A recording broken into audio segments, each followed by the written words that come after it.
Good morning. करें फिर start करें। तो ये हमारा है डेरिवेटिव्स चैप्टर, और डेरिवेटिव्स में सबसे इंपॉर्टेंट चीज़ क्या थी कि यहाँ पर ये कॉन्ट्रैक्ट बने क्यों हैं, तो वो समझना सबसे इंपॉर्टेंट था। और तभी हम इस पूरे चैप्टर को सही से समझ पाएंगे कि वहाँ पर आपके पास ये कॉन्ट्रैक्ट बने क्यों थे। ठीक है, तो कुछ लोग मार्केट में थे जो वहाँ पर जिनको फिजिकल में वहाँ पर शेयर्स चाहिए थे, या फिजिकल में कमोडिटी चाहिए थी, या फिजिकल में करेंसी चाहिए थी, डॉलर चाहिए था। तो they will looking for the cash market. वो किसकी तरफ देख रहे थे? कैश मार्केट की तरफ देख रहे थे। और कैश मार्केट का फीचर ये था कि आपको 100% पैसा देना पड़ेगा, तभी आपके पास क्या मिलेगा देख लीजिए, तभी आपको वो कमोडिटी, वो करेंसी या वो इक्विटी शेयर आपको मिलेगा। ठीक है, बट कुछ लोग मार्केट में क्या थे कि वो सिर्फ किसकी तरफ देख रहे थे? Profit and loss. उन्हें उस कमोडिटी, उन करेंसी या उन स्टॉक्स का क्या चाहिए था? सिर्फ प्रॉफिट एंड लॉस। उनको शेयर होल्डर बनने में कोई इंटरेस्ट नहीं था, उनको कोई फिजिकल में वहां पर शेयर लेने में कोई इंटरेस्ट नहीं था। ठीक है, उनका एक ही इंटरेस्ट था, सिर्फ वहां पर वो क्या चाहते थे देख लीजिए, प्रॉफिट एंड लॉस। तो वो कौन सी मार्केट में गए? डेरिवेटिव मार्केट में, फ्यूचर सेगमेंट मार्केट में। तो इस मार्केट की जो जरूरत पड़ी, दिस इज बिकॉज कि लोग सिर्फ किस में इंटरेस्टेड थे? प्रॉफिट एंड लॉस में। साथ में शेयर्स के केस में वी हैव सम लिमिटेशंस, या जो भी कमोडिटीज है वी हैव सम लिमिटेशन की वहां पर उसका फिजिकल अपीयरेंस कितना है। मान लो कंपनी के शेयर्स 10 लाख हैं, तो मैक्सिमम कितने लोग ट्रेड कर सकते हैं? 10 लाख। तो अब यहाँ डेरिवेटिव मार्केट में you can trade any number. समझ पा रहे हैं? कोई भी नंबर आप ट्रेड कर सकते हैं, देयर इज नो लिमिटेशन। तो यहाँ पर जैसे गोल्ड है, तो गोल्ड का एक लिमिटेशन है कि कितना रिजर्व है हमारे पास, but in derivative market you can trade any numbers. ठीक है, तो ये यहाँ पर इंपॉर्टेंट पॉइंट था कि डेरिवेटिव मार्केट की जरूरत क्यों पड़ी, लोगों की क्या रिक्वायरमेंट थी। और जो भी आपके इन्वेस्टमेंट बैंकर्स थे, फाइनेंशियल इंजीनियरिंग का पार्ट है ये, तो जो भी इन्वेस्टमेंट बैंकर्स थे तो वो क्या कर रहे थे वहाँ पर? इस तरह का प्रोडक्ट उन्होंने बनाया, और उन्होंने देखा कि लोगों की किस तरह की डिमांड है, और उसके अकॉर्डिंग क्या बनाया? ये प्रोडक्ट बनाया। ठीक है, एंड आज के डेज में मैंने आपको बता दिया था कि this is the most popular product in the world. ठीक है, तो इंडिया में भी कैश मार्केट में जो वॉल्यूम्स है, this is only 50,000 crore per day, और डेरिवेटिव मार्केट में कितना वॉल्यूम है? 2.5 लाख पर डे। ठीक है, करोड़ पर डे।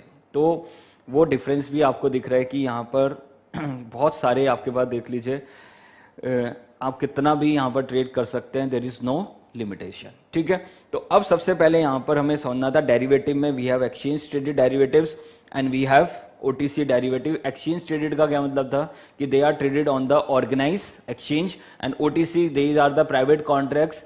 हम आमने सामने बैठ के ट्रेड कर सकते हैं, आमने सामने बैठ के हम वहाँ पर क्या कर सकते हैं? हम वहाँ पर कॉन्ट्रैक्ट लिख सकते हैं। ठीक है, तो ओवर द काउंटर का मतलब यही है, आमने सामने बैठ के हम क्या कर सकते हैं? कॉन्ट्रैक्ट बना सकते हैं। ठीक है, तो दीज आर एक्सचेंज ट्रेडेड, और उसमें फ्यूचर्स एंड ऑप्शंस हैं। और OTC में यहाँ पर बहुत सारे कॉन्ट्रैक्ट्स हैं, forward, FRA, interest swap, currency swap, cap floor collar, इसके अलावा इक्विटी स्वैप है आपके पास। तो बहुत सारे कॉन्ट्रैक्ट्स आपको दिखेंगे OTC डेरिवेटिव में जो हम कवर करेंगे। तो सबसे पहले यहाँ पर जो पूरा जो पार्ट है, this is a part of future contract, वही हम डिस्कस करने वाले हैं। बट उससे पहले यहाँ पर क्या था आपके पास? We have two types of segment, we have cash segment market and we have future segment market. तो हम यहाँ पर दो तरह की मार्केट्स में ट्रेड करें, कैश सेगमेंट। और कैश सेगमेंट का फीचर क्या है कि 100% पैसा आपको पे करना पड़ेगा, तभी आप वहाँ पर ट्रेड कर सकते हैं, तभी आपको फिजिकल में वो कमोडिटी या वो करेंसी या वो इक्विटी शेयर आपको मिलेगा। ठीक है, but in future segment market आपको सिर्फ यहाँ पर क्या देना है? इनिशियल मार्जिन पे करना है, 5%, 10%, जो भी आपकी कमोडिटी, करेंसी या इक्विटी है उसके अकॉर्डिंग वहाँ पर उसका इनिशियल मार्जिन सेट हो जाएगा, और आपको क्या पे करना है देख लीजिए वहाँ पर? सिर्फ इनिशियल मार्जिन। बट यहाँ डेली बेसिस पे क्या कैलकुलेट होगा? M2M, mark to market. ठीक है, तो what is cash market, what is cash contract? We are contracted today for the buying and selling as on today. Contract आज होगा, rate आज डिसाइड होगा, और बाय सेल भी कब होगा? आज होगा। ठीक है, तो this is your cash contract और द स्पॉट कॉन्ट्रैक्ट। और उधर आपके पास फ्यूचर कॉन्ट्रैक्ट क्या है? We are contracted today for the buying and selling at some future dates. ठीक है, तो कैश मार्केट और द स्पॉट मार्केट यही है आपके पास कि कॉन्ट्रैक्ट भी आज होगा, रेट भी आज डिसाइड होगा, और बाय सेल भी कब होगा? As on today. तो इस मार्केट को क्या बोलते हैं? This is cash segment market और द कैश कॉन्ट्रैक्ट और द स्पॉट कॉन्ट्रैक्ट। तो ये आपके पास क्या है? Spot contracts. ठीक है, तो अभी तक हम जो भी बात कर रहे थे, इससे पहले जितने भी चैप्टर्स थे, हम जो भी बात कर रहे थे, this is only related to the cash market और द स्पॉट मार्केट। तो 100% पैसा दो और पूरा स्टॉक आपकी जेब में, आप कंपनी के शोल्डर। अब आपका देख लीजिए वोटिंग पावर है, साथ में आपको वहां पर डिविडेंड्स मिलेंगे, साथ में बोनस मिलेगा, साथ में स्प्लिट मिलेगा। बट दूसरी तरफ आपके पास कौन सी मार्केट है? फ्यूचर सेगमेंट मार्केट है। फ्यूचर सेगमेंट मार्केट में वहां पर किसी को एक्चुअली में फिजिकल में कोई चीज नहीं चाहिए। बट एक हमारे पास एक्सेप्शन है, we have delivery option also in case of future contract, but वो आपको दिखेगा कि वो टेक्निकली कैश मार्केट की तरह ही हो रहा है, बट वहां पर जो बस बाय सेल होगा वो कब होगा? This is at some future date. ठीक है, तो बस ये थोड़ा डिफरेंस है, वो अब आप समझ गए होंगे। देख लीजिए, पूरा रिविजन इसलिए कर रहे हैं कि वो एक क्रक्स आपके माइंड में आ जाए। ठीक है, तो देख लीजिए, we are contracted today for the buying and selling at some future date. तो कॉन्ट्रैक्ट आज होगा, बट रेट भी कब डिसाइड होगा? आज ही डिसाइड होगा, बट बाय सेल कब होगा? This is at some future date. ठीक है, प्रैक्टिकली यहां पर किसी को कोई कमोडिटी नहीं चाहिए, कोई करेंसी नहीं चाहिए, कोई स्टॉक नहीं चाहिए, सिर्फ क्या चाहिए? Profit and loss. और उसको प्रैक्टिकली मार्केट में क्या बोलते हैं? Cash settlement. उसको क्या बोलते हैं? Cash settlement. और नाम से पता चल रहा है कि वहां पर क्या सेटल होगा? कैश सेटल होगा। ठीक है, तो ये आपके पास कौन सी मार्केट है? दिस इज फ्यूचर सेगमेंट और द फॉरवर्ड सेगमेंट मार्केट। तो याद रखना, फ्यूचर और फॉरवर्ड में कोई डिफरेंस नहीं है, उसके बेसिक मीनिंग में कोई डिफरेंस नहीं है। सो कुछ वहां पर स्पेसिफिकेशंस में डिफरेंस है, वो हम अभी हम डिस्कस कर लेंगे। ठीक है, तो बेसिक मीनिंग दोनों का बिल्कुल सेम है। We are contracted today for the buying and selling at some future date. ठीक है, now we have a difference between the future contract and the forward contract. तो बहुत क्लियरली हमने डिस्कस किया, they are traded on the organise exchange and they are private contracts. ठीक है, private contract का क्या मतलब है कि यहां पर आमने सामने बैठ के क्या हो रहा है? ट्रेड हो रहा है। These are customise. समझ पा रहे हैं ये क्या है? कस्टमाइज है, हम जैसा चाहें वैसा कॉन्ट्रैक्ट बना सकते हैं।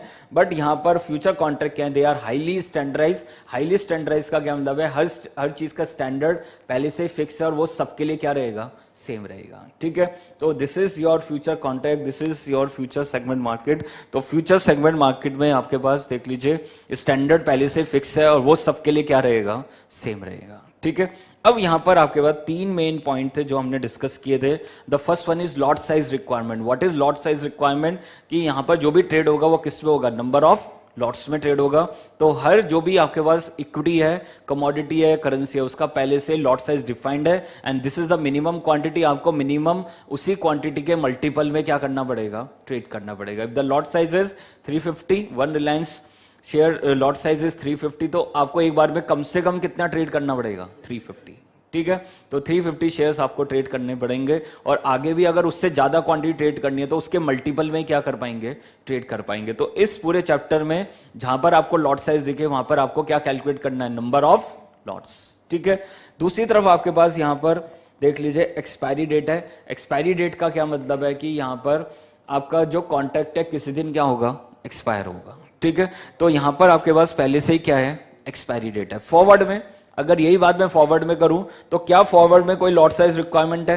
There is no lot size requirement. आप जितना भी क्वांटिटी ट्रेड करना चाहे उतना क्वांटिटी क्या कर सकते हैं? ट्रेड कर सकते हैं। दूसरी तरफ आपके पास एक्सपायरी डेट, यहां पर भी एक्सपायरी डेट है बट वो सबके लिए सेम नहीं है। But in future segment market एक बार स्टैंडर्ड फिक्स हो जाएगा कि पता आपको ट्रेड करने से पहले पता होगा ये कॉन्ट्रैक्ट कब एक्सपायर होगा और वो सबके लिए क्या रहेगा? सेम रहेगा। तो this is the difference. Now the next one we have M2M। यहां डेली बेसिस पे क्या कैलकुलेट होगा? Mark to market. यहां पे प्रॉफिट एंड लॉस कैलकुलेट होगा और वहां पर देखा जाएगा कि मार्जिन अकाउंट में कितना बैलेंस है। क्यों? क्योंकि यहां पर आपसे सिर्फ क्या ले रहे हैं? कुछ percentage, 5%, 10%, they are only charging the initial margin. But future forward contract में कोई मार्जिन का कॉन्सेप्ट है? There is no concept of margin. यहां पर डेली बेसिस पे कोई प्रॉफिट एंड लॉस कैलकुलेट नहीं हो रहा है। ठीक है, उसके अलावा यहां पर there is no counter party default, क्योंकि बीच में कौन है? एक्सचेंज है और एक्सचेंज यहां पर पूरा टेक केयर कर रहा है कि वहां पर जो भी वहां पर पार्टी ट्रेड कर रही है वो कोई डिफॉल्ट ना करे। ठीक है, दूसरी तरफ यहां पर फॉरवर्ड के अंदर यहां पर क्या हो रहा है? काउंटर पार्टी डिफॉल्ट है। कोई भी पार्टी क्या कर सकती है? डिफॉल्ट कर सकती है। Now the next one we have government regulated and they are usually not regulated. ठीक है, तो ये यहां पर डिफरेंस था। This is in the forward and the future contract. साथ में मैंने डिस्कस किया था स्पॉट मार्केट को भी। क्या स्पॉट मार्केट में कोई लॉट साइज रिक्वायरमेंट है? There is no lot size requirement. यहां पर कोई एक्सपायरी है कैश मार्केट में?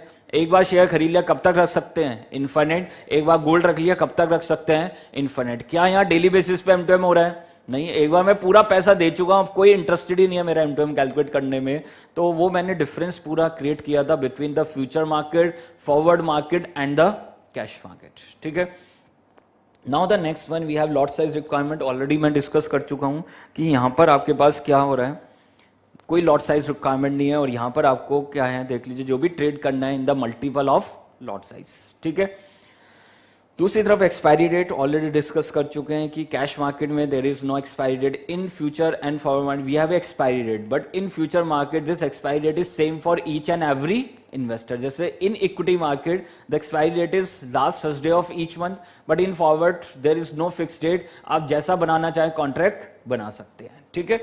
Now the next one we have participants.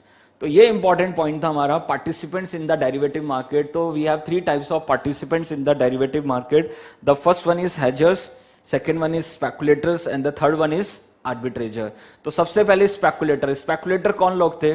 They have some price belief. तो वो वर्ड आपके माइंड में होना चाहिए, दे हैव सम प्राइस बिलीफ। तो यहां पर उनका क्या है, कुछ प्राइस बिलीफ है, और प्राइस बिलीफ का मतलब क्या है कि वहां पर वो ये देख रहे हैं कि मार्केट या तो अप जाने वाली है, मार्केट डाउन जाने वाली है, और उसके according they are taking the position in the future segment market, they are taking long position and short positions. ठीक है।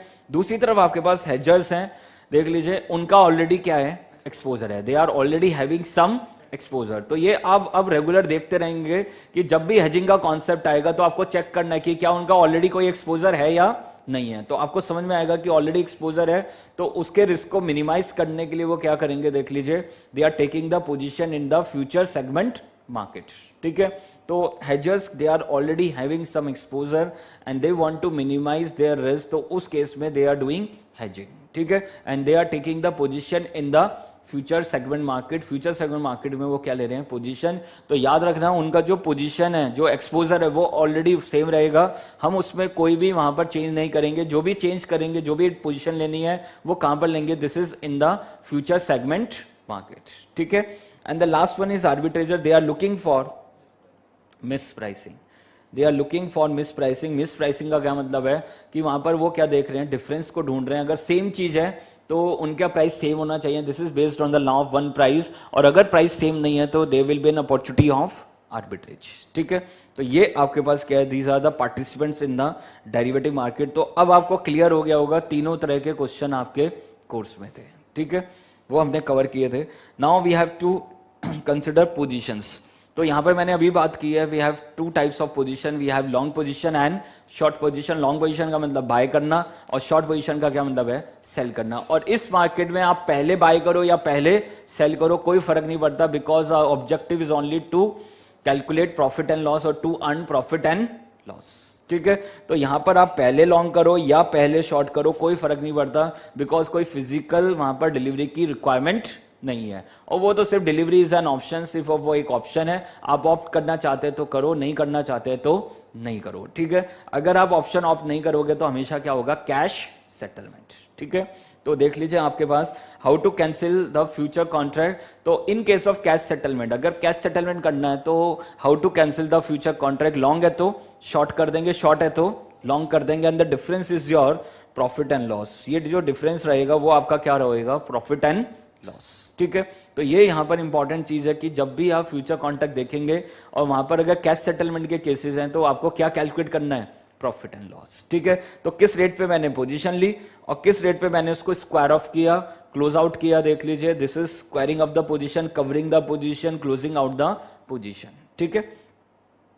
Now we have to calculate gain and loss, और गेन एंड लॉस कैलकुलेट करने के लिए simply क्या analyse करना है, देख लीजिए, अगर मेरी लॉन्ग पोजीशन है, प्राइस इंक्रीज हो गया तो क्या होगा, प्रॉफिट, और अगर मेरी लॉन्ग पोजीशन है, प्राइस डिक्रीज हो गया तो क्या होगा, लॉस। ठीक है।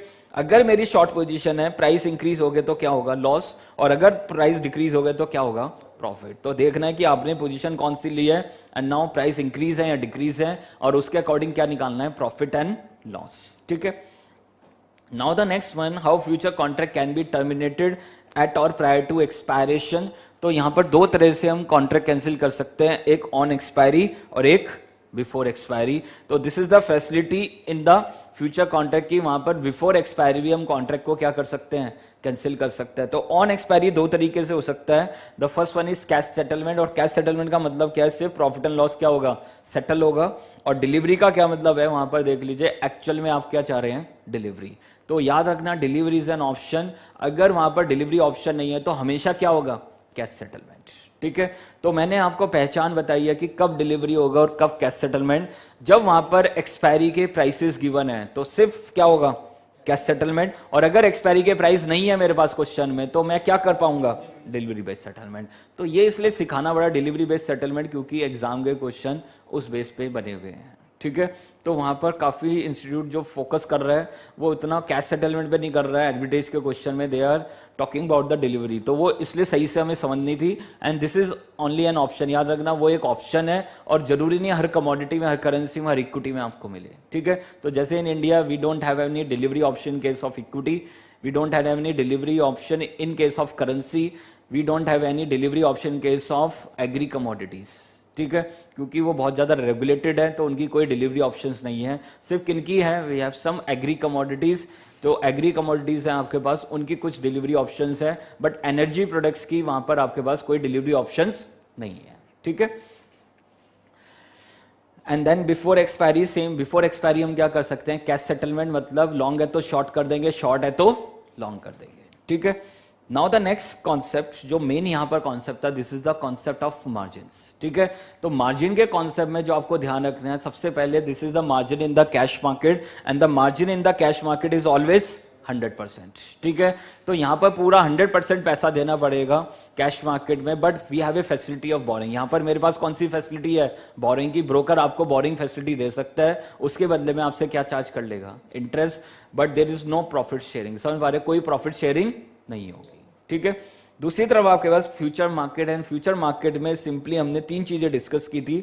The first one is initial margin, and the second one is maintenance margin, and the third one is variation margin. तो इनिशियल मार्जिन क्या था, before any trading takes place, whether you have a long position और a short position, you should post initial margin. ठीक है, आपको क्या देना पड़ेगा, इनिशियल मार्जिन देना पड़ेगा before any trading takes place. और वो इनिशियल मार्जिन कैसे सेट होगा, this is according to the fluctuations. ठीक है, तो वो देखेगा कि उस करेंसी में, उस इक्विटी में कितना डेली एवरेज फ्लक्चुएशन आ रहा है, और उसके बेस पे वो क्या सेट करेंगे, initial margin.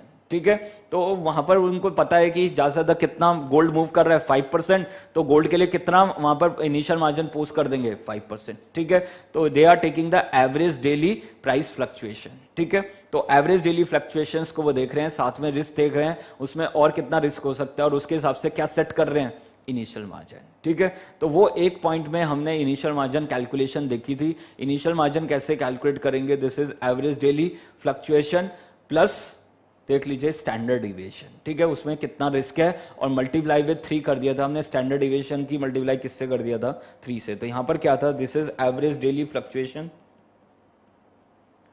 Average daily fluctuation plus 3 into standard deviation. तो ये आपके पास क्या था, इनिशियल मार्जिन। तो this is as per ICI, उन्होंने वहां पर इसको दिया, इस मॉडल को दिया है, average daily fluctuation plus 3 into standard deviation. ठीक है, तो वो एक क्वेश्चन में हमने उसको वहां पर कंसिडर किया था, बट मैंने बताया था कि प्रैक्टिकली वो 3 इंटू स्टैंडर्ड डिविएशन भी हो सकता है, 2 भी हो सकता है, और 1 भी हो सकता है, बट वहां पर इंस्टीट्यूट ने 3 लिया है, तो हम इसलिए कितना ले रहे हैं, 3 ले रहे हैं। ठीक है, तो पहला पॉइंट यहां पर आपके पास क्या था, दिस इज इनिशियल मार्जिन। और इनिशियल मार्जिन का क्या मतलब है, देख लीजिए, money deposited in the future account before any trading takes place, and it is post by both long and short positions. ठीक है, दूसरी तरफ आपके पास क्या है, मेंटेनेंस मार्जिन। और मेंटेनेंस मार्जिन का क्या मतलब है कि इतना अमाउंट हमें क्या रखना है, मेंटेन, आपका मार्जिन अकाउंट बैलेंस उससे नीचे नहीं जाना चाहिए। तो this is the amount of margin that must be maintain in the margin account, and if the margin balance falls below the maintenance margin, तो अगर आपका मार्जिन अकाउंट का बैलेंस किसके नीचे चला जाए, मेंटेनेंस मार्जिन, तो उस केस में हमें डिपॉजिट कराना पड़ेगा। तो वहां पर हमें कितना डिपॉजिट कराना पड़ेगा, this is back to the initial margin. तो ये यहां पर लिखा हुआ है, तो margin balance backup to the initial margin requirements. ठीक है, एंड द लास्ट वन, जो भी आप वहां पर पैसा डिपॉजिट कराओगे, when the maintenance margin is breached, तो उस केस में वहां पर उसको क्या बोलते हैं, दिस इज वेरिएशन मार्जिन। ठीक है, तो ये आपके पास 3 मेन कॉन्सेप्ट्स थे जो हमने यहाँ पर कवर किए थे। फिर नेक्स्ट आपके पास क्या है, कंपाउंडिंग। समझ पा रहे हैं कंपाउंडिंग, क्यों कंपाउंडिंग की जरूरत पड़ी, तो ये चीज समझना बहुत इंपॉर्टेंट है कि इस पूरे चैप्टर में आपको क्या करनी है, वैल्यूएशन। और किस कॉन्ट्रैक्ट की वैल्यूएशन करनी है, फ्यूचर कॉन्ट्रैक्ट की। और फ्यूचर कॉन्ट्रैक्ट की वैल्यूएशन करनी है तो we need the concept of future value. समझ पा रहे हैं, मुझे किसके कॉन्सेप्ट चाहिए, फ्यूचर वैल्यू। और फ्यूचर वैल्यू के लिए मुझे क्या चाहिए, कंपाउंडिंग। तो फ्यूचर वैल्यू निकालने के लिए मुझे किसका कॉन्सेप्ट चाहिए, कंपाउंडिंग का। तो एक बात ध्यान रखना, यहां पर हम सीखने क्या आए हैं, we want to calculate the fair future price. हम यहां पर क्या कैलकुलेट करना है, फेयर फ्यूचर प्राइस, कि मेरे हिसाब से 3 महीने के बाद बाय सेल का कितना रेट होना चाहिए। ठीक है, तो we are contracted today for the buying and selling at some future dates. ठीक है, तो अब देखिए वहां पर कंपाउंडिंग में we have normal compounding and continuous compounding. तो normal compounding and continuous compounding, तो नॉर्मल कंपाउंडिंग है तो वहां पर 2 कॉन्सेप्ट थे, देख लीजिए। तो normal compounding is the concept of 1 + r raised to the power n and continuous compounding the concept of e raised to the power rt। ठीक है, तो नॉर्मल कंपाउंडिंग कब यूज कर रहे हैं, जब वो कह रहे हैं monthly compounding, quarterly compounding, half yearly compounding, daily compounding. But continuous compounding क्या कब कर रहे हैं, we have a real time price fluctuation. तो यहां पर रियल टाइम प्राइस फ्लक्चुएशन हो रहा है, तो नॉर्मली मार्केट में क्या यूज होता है, दिस इज कॉन्टिन्यूअस कंपाउंडिंग। ठीक है, अपने क्वेश्चन में कब कौन सा यूज करना है, जब आपके पास e raised to the power x की वैल्यू दे रखी हो या वहां पर कॉन्टिन्यूअस कंपाउंडिंग वर्ड यूज किया हो, तो हम क्या यूज करेंगे, कॉन्टिन्यूअस कंपाउंडिंग। अदरवाइज हम हमेशा क्या यूज करेंगे, नॉर्मल कंपाउंडिंग। ठीक है, तो उस केस में हाउ टू कैलकुलेट, तो यहां पर 2 कॉन्सेप्ट है, we have a concept of EAR and we have a concept of calculation of future value. ठीक है, तो ईयर क्या है, this is effective annual rate, क्योंकि बिकॉज ऑफ कंपाउंडिंग इफेक्ट वहां पर मुझे जो एक्चुअली में रेट रियलाइज होगा तो उसको क्या बोलते हैं, effective annual rate. And how to calculate effective annual rate, this is 1 + periodic rate raised to the power m - 1। And what is periodic rate, this is annual stated rate divide by m। And what is m, this is number of compounding period per annum. तो अगर वहां पर quarterly compounding है तो वहां पर m कितना होगा, 4। अगर हाफ ईयरली कंपाउंडिंग है तो m कितना होगा, 2 होगा। ठीक है, नाउ द नेक्स्ट वन, अब इसको यूज करके मुझे क्या निकालनी है, फ्यूचर वैल्यू। फ्यूचर वैल्यू वैसे नॉर्मली हम कैसे निकालते हैं, this is present value 1 + r raised to the power n, but r को अब क्या बनाना है, इफेक्टिव। ठीक है, तो this is r divide by m raised to the power m into n। ठीक है, दूसरी तरफ आपके पास how to calculate future value, this is present value into e raised to the power rt। ठीक है, तो e raised to the power rt को हम यूज करेंगे, this is exponential term for calculation of future value. तो एक चीज हमें ध्यान रखनी है क्वेश्चंस में, अगर नॉर्मल कंपाउंडिंग है तो सब जगह नॉर्मल कंपाउंडिंग चलेगी, और अगर कॉन्टिन्यूअस कंपाउंडिंग है तो सब जगह क्या चलेगी, कॉन्टिन्यूअस कंपाउंडिंग। ठीक है, now the next one, how to calculate. तो a raised to the power b कैसे कैलकुलेट करते हैं, root of a 12 times -1 multiply with b plus 1 multiply equal 12 times. On the same ground e raised to the power b कैसे calculate करेंगे, root of e 12 times -1 multiply with b plus 1 multiply equal 12 times. और root of e देख लीजिए, e की value क्या है आपके पास, 2.7828। ठीक है, तो हम डायरेक्टली कैलकुलेटर से ये सब कैलकुलेशंस कर सकते हैं। ठीक है, दूसरी तरफ आपके पास अब यहां पर आपके पास क्या है, वैल्यूएशन रूल्स हैं। ठीक है, तो मैंने बताया कि यहां पर हम क्या सीख रहे हैं, फेयर फ्यूचर प्राइस। हम क्या कैलकुलेट करना चाहते हैं, फेयर फ्यूचर प्राइस, कि एज पर अवर वैल्यूएशन हमारे हिसाब से 3 मंथ्स के कॉन्ट्रैक्ट का या 6 मंथ्स के कॉन्ट्रैक्ट या 1 मंथ के कॉन्ट्रैक्ट का कितना प्राइस होना चाहिए। This is we are contracted today for the buying and selling at some future dates. ठीक है, तो अब वहां पर सिंपल कॉन्सेप्ट था, it derive its value from the value of an underlying asset, because these are derivative instruments, it derive its value from the value of an underlying asset। ठीक है, तो अंडरलाइंग एसेट यहां पर क्या है आपके पास, देख लीजिए, वो इक्विटी है तो इक्विटी शेयर्स हो सकते हैं, कमोडिटी है तो gold, silver, copper, crude oil, जो भी हो सकता है, दीज आर अंडरलाइंग एसेट। तो इनकी अपनी कोई वैल्यू नहीं है, ये अपनी वैल्यू कहां से डिराइव करेंगे, from the value of N underlying asset. तो वी नीड स्पॉट रेट। समझ पा रहे हैं, मुझे सबसे पहले क्या चाहिए, स्पॉट रेट। जो आज के दिन उसके बाय सेल करने का प्राइस है वो हमें पता ही होगा, we are contracted today, rate is decided as on today and for the buying and selling as on today.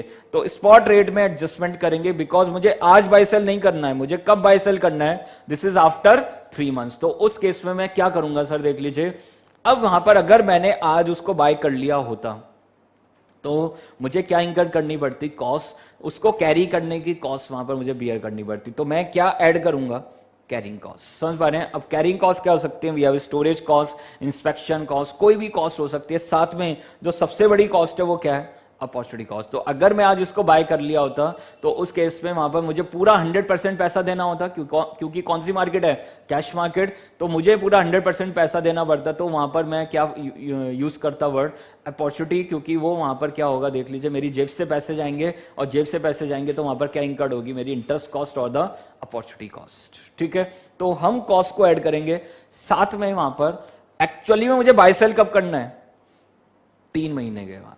ठीक है, मुझे आज बाय सेल नहीं करना है, मुझे कब बाय सेल करना है, 3 महीने के बाद। और अगर इन बिटवीन अगर कोई इनकम्स हैं तो वो मुझे मिलने वाली नहीं है। We always calculate the ex dividend price. तो मैं रिटर्न्स को क्या करूंगा, माइनस करूंगा। समझ पा रहे हैं? तो सिंपल सा कॉन्सेप्ट है, this is cost to carry model, cost of carry model, कोई भी वर्ड यूज कर सकते हैं। तो कॉस्ट ऑफ कैरी मॉडल क्या है बेसिकली, कि वहां पर हम फेयर फ्यूचर प्राइस निकालना चाहते हैं और कॉस्ट को ऐड करेंगे और रिटर्न्स को क्या करेंगे, माइनस करेंगे। ठीक है, this is how we can calculate the fair future price. Question किसी का भी आ जाए, आर्बिट्रेज का आ जाए, हेजिंग का आ जाए, बट आपको सबसे पहले क्या करनी पड़ेगी, फेयर फ्यूचर प्राइस। ठीक है, तो अब वहां पर मैंने 5 रूल डिस्कस किए थे, एक बार देख लीजिए। सबसे पहला रूल आपके पास क्या था, fair future price of a security with no income. तो क्या होगा, this is future value, fair future price क्या होगा, this is spot rate 1 + r raise to the power n, और अगर कॉन्टिन्यूअस कंपाउंडिंग है तो क्या यूज होगा, e raise to the power rt।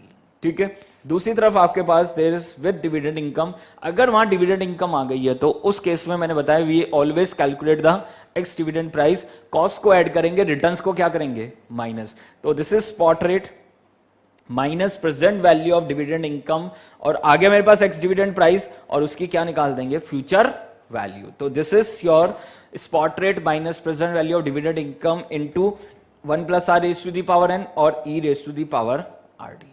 ठीक है, नाउ द थर्ड वन, अगर आपको डिविडेंड किस में दे दिया, परसेंटेज में, तो 3 तरीके से आपसे क्वेश्चन में दे सकते हैं। The first one is dividend yield, and dividend yield is always percentage of MPS.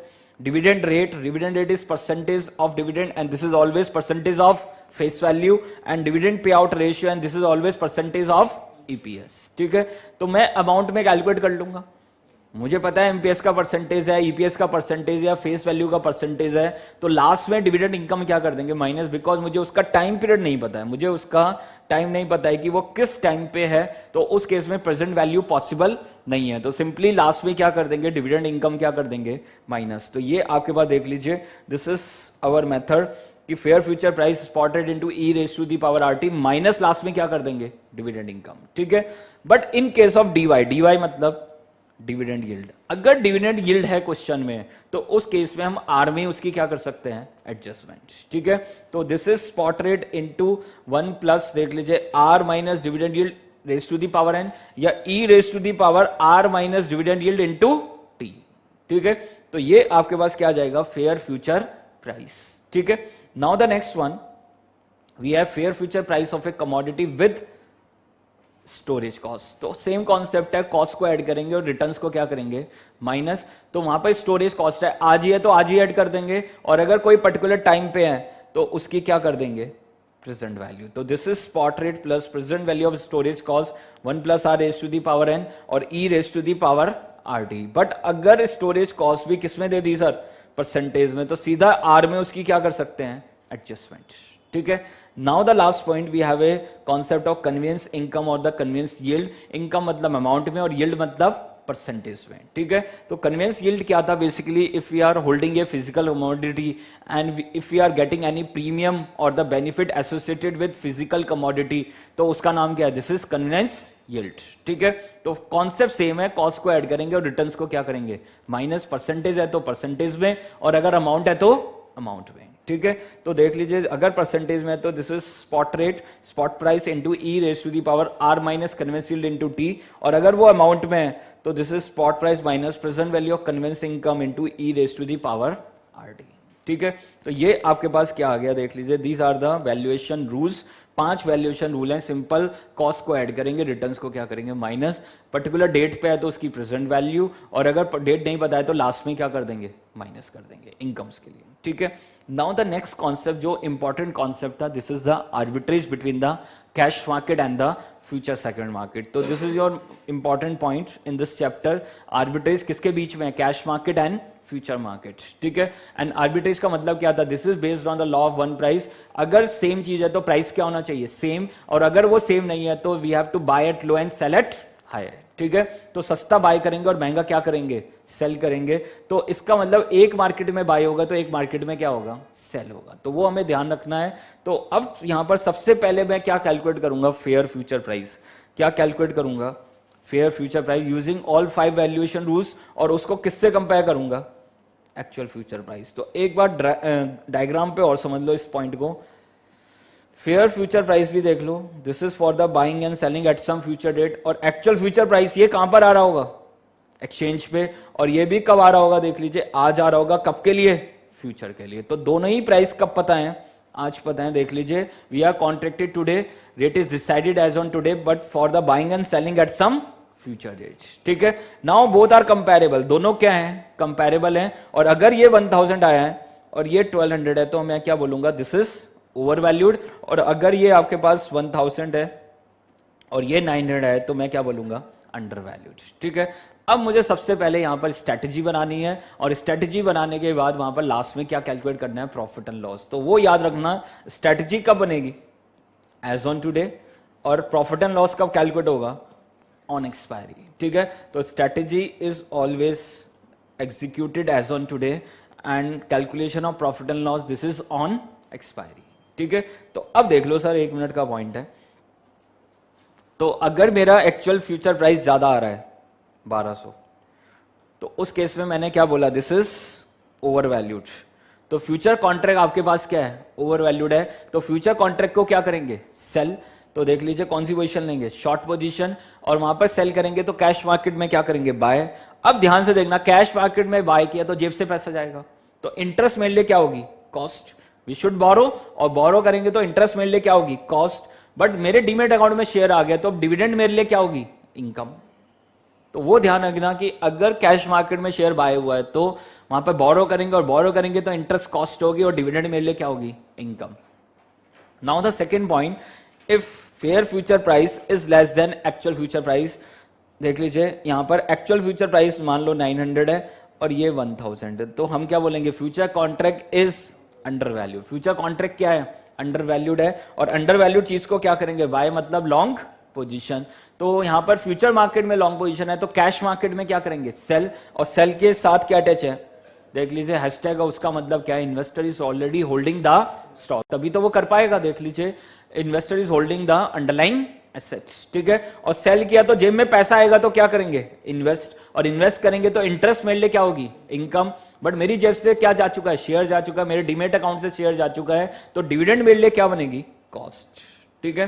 तो ये एडजस्टमेंट आपको पता होनी चाहिए। And this is the arbitrage between the cash market and the future segment market, ठीक है सर। चलूंगा आगे सर। तो now the next one, we have a concept of hedging. Hedging के अंदर क्या है सर इंपॉर्टेंट? हेजिंग क्यों इतना इंपॉर्टेंट है? क्योंकि सारे क्वेश्चन कहां से आ रहे हैं? हेजिंग से आ रहे हैं, ठीक है। तो ये हमारे लिए मोस्ट इंपॉर्टेंट पार्ट है, ये ध्यान रखना यहां पर। इसको हमें वहां पर बहुत अच्छे से एनालाइज करना है। जो भी हमने क्वेश्चंस किए हैं उनकी बहुत अच्छे से प्रैक्टिस करना है। आपने यही क्वेश्चन अच्छे से प्रैक्टिस किए ना तो समझ पा रहे हैं ना, आपका एग्जाम बहुत अच्छा जाने वाला है इस पॉइंट से, ठीक है। आप हमेशा चाहोगे कि मेरे पास क्वेश्चन कहां से आए? फ्यूचर कॉन्ट्रैक्ट से आए। क्यों? क्योंकि वो बहुत ईजी है अगर एक बार आपको समझ में आ गया, ठीक है। अगर आपने लैंग्वेज इंटरप्रेट करना सीख लिया तो इसमें कुछ है ही नहीं सर। नेक्स्ट जो हमारा सबसे इंपॉर्टेंट कॉन्सेप्ट है, दिस इज योर हेजिंग, ठीक है। तो यहां पर हमें हेजिंग देखना है। और हेजिंग में मैंने बताया, if you are already having some exposure तो उसके रिस्क को मैं वहां पर क्या करना चाहूंगा? मिनिमाइज। अब यहां पर आपके पास खाली रिस्क मिनिमाइजेशन का कॉन्सेप्ट नहीं है, रिस्क मैक्सिमाइजेशन का कॉन्सेप्ट भी है। बिकॉज मार्केट में आपके पास दोनों तरह के इन्वेस्टर्स हैं। First one is risk taker and the second one is risk averse. Risk averse अपने रिस्क को कम करना चाहते हैं और रिस्क टेकर अपने रिस्क को बढ़ाना चाहते हैं, ठीक है।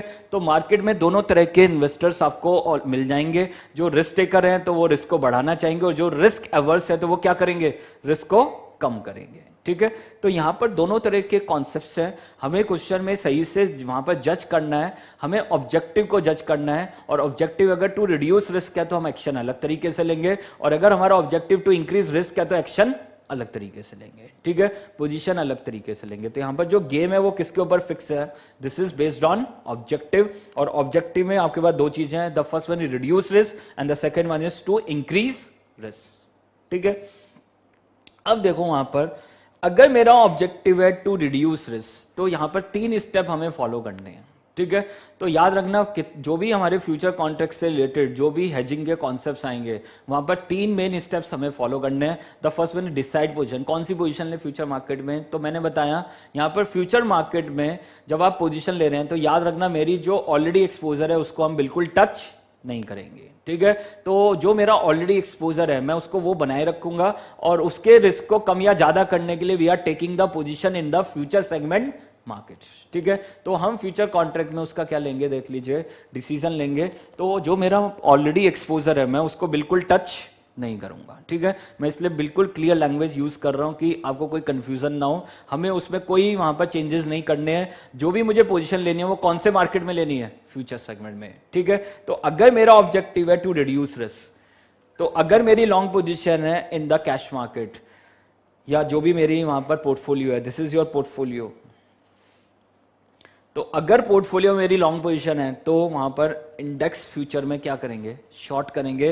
We should take short position in the index future, ठीक है, क्योंकि ये भी पोर्टफोलियो और इंडेक्स भी क्या आपके पास पोर्टफोलियो है, ठीक है। दूसरी तरफ अगर मेरी शॉर्ट पोजीशन है तो वहां पर क्या करेंगे, long index future, because objective क्या है, टू रिड्यूस रिस्क, ठीक है। दूसरी तरफ आपके पास अगर मेरा ऑब्जेक्टिव है टू इंक्रीज रिस्क को बढ़ाना है, तो लॉन्ग है तो क्या करेंगे, और लॉन्ग करेंगे, और शॉर्ट है तो क्या करेंगे, और शॉर्ट करेंगे। तो वहां पर क्योंकि मेरा ऑब्जेक्टिव क्या है, टू इंक्रीज द रिस्क, ठीक है। Now the next one, value of position. हम कितने वैल्यू की वहां पर पोजीशन ले इन the future segment market, future contract में कितनी वैल्यू की पोजीशन ले, and the value of position should be taken based on beta. समझ पा रहे हैं, किसके बेस पे लेंगे, बीटा के बेस पे लेंगे। तो this is value of portfolio into beta, and this is a case of 100% hedge, मतलब परफेक्ट हेज और द कंप्लीट हेज, ठीक है। तो अगर आप बीटा के बेस पे हेज कर रहे हैं तो वो केस किसका बनेगा, कंप्लीट हेज। और साथ में क्या कैलकुलेट करेंगे, नंबर ऑफ लॉट्स। तो नंबर ऑफ लॉट्स क्या होंगे, this is your value of position in the future contract divide by value of one contract. तो क्या निकल के आ जाएगा मेरे पास, this is value, this is number of contracts, ठीक है, क्लियर है।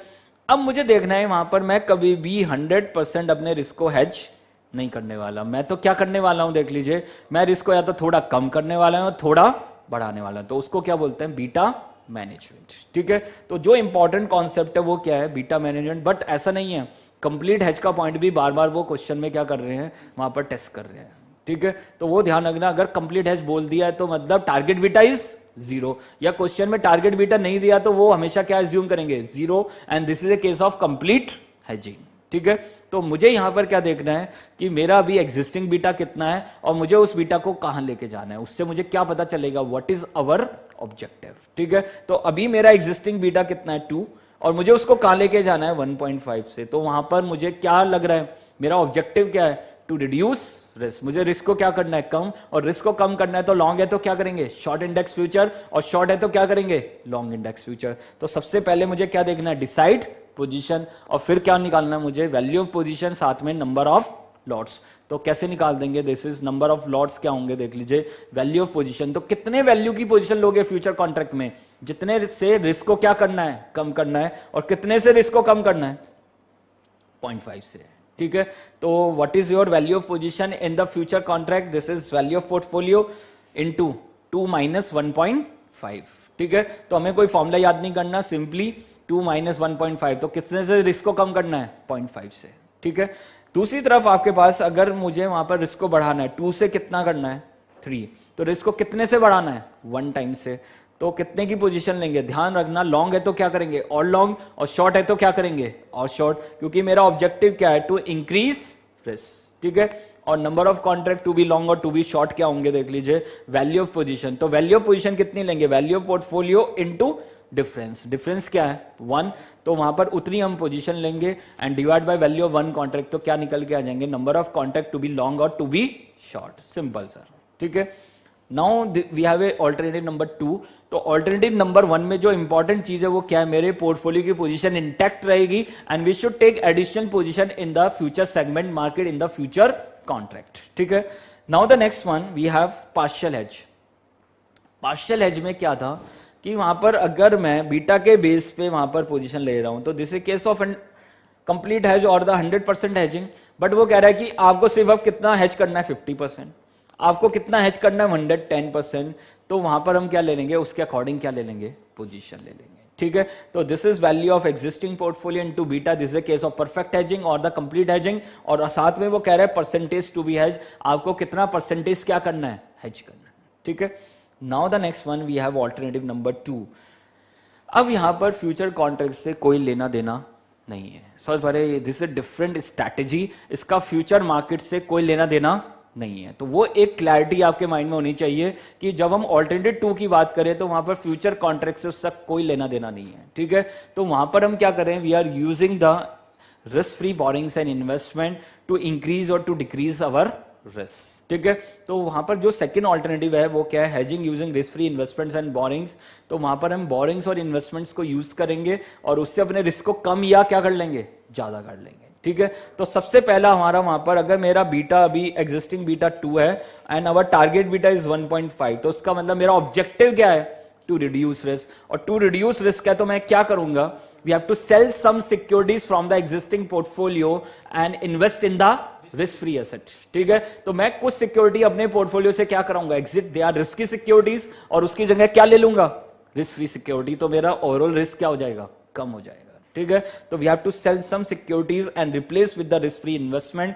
करेंगे कैसे, तो मुझे पता है कि how to calculate beta portfolio, beta into weights, beta into weights, और जो मेरा एग्जिस्टिंग पोर्टफोलियो उसको मैंने ए मान लिया, जो मेरा एग्जिस्टिंग पोर्टफोलियो था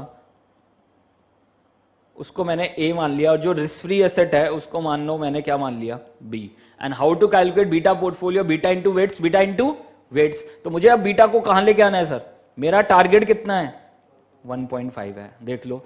तो मैं वहां पर क्या करूंगा, देख लो, जो मेरे एग्जिस्टिंग पोर्टफोलियो है ए है उसका बीटा सेम रहेगा, and beta of risk free asset क्या है, 0, तो मैं उससे क्या निकालूंगा, weight of existing portfolio and the weight of risk free investment, और क्वेश्चन की डिमांड वही होगी सर। ठीक है, क्वेश्चन में वो यही पूछेगा कि कितना हम रिस्क फ्री इन्वेस्टमेंट लेके आएंगे, तो वो बताना पड़ेगा, उसके वेट्स हमें बताने पड़ेंगे। ठीक है, तो याद रखना जब हम सेल ऑफ करेंगे इन द सेम प्रोपोर्शन, याद रखना इन द सेम प्रोपोर्शन, जिससे उसका बीटा चेंज ना हो। ठीक है, तो याद रखना ये पॉइंट इंपॉर्टेंट है कि हम वहां पर जब सेल ऑफ करेंगे this is in the same proportion. तो how to calculate beta into weights, beta into weights, वो किसके बराबर होना चाहिए, 1.5, this is your target beta, this is your target beta. तो उस केस में ध्यान से देख लीजिए, हम यहां पर क्या कैलकुलेट कर लेंगे, weights of risk free investment and weights of existing portfolio.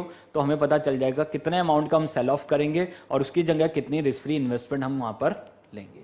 ठीक है, तो this is how we can use this concept, we have to sell some securities from the existing portfolio and replace it the with risk free investments. ठीक है, now the next one,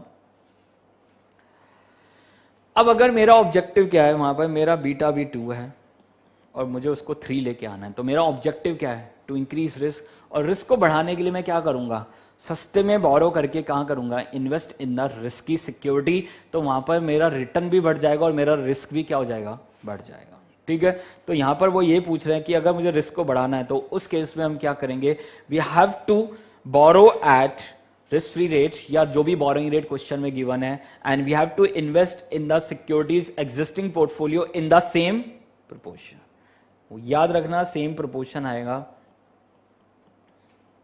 proportion change नहीं होना चाहिए। ठीक है, तो यहां पर आपके पास we have to borrow at risk free rate और the boring rate and invest in the existing portfolio in the same proportion. ठीक है, करेंगे कैसे, विद द सेम कॉन्सेप्ट। अब मेरा टारगेट बीटा कितना है, 3, तो मुझे बीटा को कहां लेके आना है, 3 पे, beta into weights, beta into weights, और फिर सेम वही यहां पर वेट्स क्या कर लेंगे, कैलकुलेट कर लेंगे। तो हमें पता चल जाएगा कि अब एग्जिस्टिंग पोर्टफोलियो का कितना वेट है और बोरिंग हम कितनी करने वाले हैं। ठीक है, तो ये आपके पास क्या है, दिस इज और ऑल्टरनेटिव नंबर 2। तो एग्जाम में ऑल्टरनेटिव 1 भी आ चुका है, ऑल्टरनेटिव 2 भी आ चुका है, और दोनों का मिक्स भी आ चुका है। ठीक है, तीनों मैंने क्वेश्चन आपको कवर कराए हैं sir. Now the next one, we have a beta of cash and cash equivalent and this is always assume to be 0। ठीक है, now the next one, this is hedging commodity risk. अब अगर मुझे commodity के risk को hedge करना है तो वहां सोचने का तरीका क्या है, एकदम डिफरेंट है। ठीक है, तो मुझे वहां पर देखना है कि आई एम ए कंज्यूमर और a producer, I am a commodity producer और ए कमोडिटी कंज्यूमर। तो अगर मैं कमोडिटी प्रोड्यूसर हूं तो मुझे रिस्क क्या है? प्राइस फॉल होने का, और प्राइस फॉल होने का मुझे रिस्क है तो मैं आज ही सेल कर लूंगा। देख लीजिए, we are taking the short position in the future contract कब? As on today, rate is decided as on today for the buying and selling at some future date. तो ध्यान रखना, मैं कब पोजीशन ले लूंगा? आज ही। और मैं कौन सी पोजीशन लूंगा? सेल फ्यूचर कॉन्ट्रैक्ट, मतलब we are taking the short position. तो हाउ टू डिसाइड पोजीशन, तो वो किसके अकॉर्डिंग होगी? This is according to the consumer और द प्रोड्यूसर। ठीक है। दूसरी तरफ अगर आप कंज्यूमर हैं तो आपको क्या रिस्क है? प्राइस बढ़ सकते हैं, तो मैं आज ही क्या कर लूंगा? परचेस कर लूंगा। तो वी आर टेकिंग द, देख लीजिए, long position in the future contract, rate is decided as on today for the buying and selling at some future date. ठीक है। तो this is how we can take the position in the commodities for hedging the commodities. ठीक है। तो मेरे already exposure होगा, उसके risk को मिनिमाइज करने के लिए we are taking the position in the future contract. तो मेरा जो ऑलरेडी एक्सपोजर है उसके रिस्क को हम क्या करेंगे? मिनिमाइज। ठीक है। दूसरी तरफ यहां पर एक और पॉइंट हमने छोटा सा डिस्कस किया था, this is the calculation of return under the margin buying. Margin buying मतलब this is under the cash market. मैंने बताया था कैश मार्केट में आपको 100% देना होता है, but we have a borrowing facility. हमारे पास क्या है? बोरिंग फैसिलिटी है। ठीक है। तो ब्रोकर आपको कुछ वहां पर बोरिंग फैसिलिटी दे रहा है, तो उसके बदले में क्या चार्ज कर रहा है? इंटरेस्ट। तो सबसे पहले यहां हम क्या कैलकुलेट करेंगे? रिटर्न निकालने के लिए देखेंगे कितना नेट अमाउंट हमें क्या हुआ है? रिसीव हुआ, कितना रिटर्न मुझे मिला है। तो this is simply the difference between the share prices. कितना मैंने इन्वेस्ट किया था? 100 रुपीज, और एट द एंड प्राइस कितना हो गया? 125। तो व्हाट इज योर प्रॉफिट? 25। साथ में वहां पर मुझे डिविडेंड मिले तो ऐड कर दूंगा, साथ में इंटरेस्ट कॉस्ट मैंने पे किया तो वो क्या करूंगा? माइनस ट्रांजेक्शन कॉस्ट क्या करूंगा? माइनस करूंगा। ठीक है। तो मेरे पास क्या आ जाएगा? Net amount receive divide by, याद रखना क्या वर्ड यूज होगा? Actual amount invested, and this is equity investment. जितना आपने अपनी पॉकेट से लगाया वो आएगा। तो वहां पर अगर आपने अपनी पॉकेट से 60,000 लगाया, 1 लाख का स्टॉक था, 40,000 बोरो किया और 60,000 अपनी पॉकेट से लगाया, तो what is your actual amount invested? 60,000 plus अगर कोई उस दिन आपके पास क्या है? ब्रोकरेज कमीशन है, तो वो भी क्या हो जाएगा? ऐड हो जाएगा। तो ये आपके पास क्या निकल के आ गया? This is your return under the margin buying.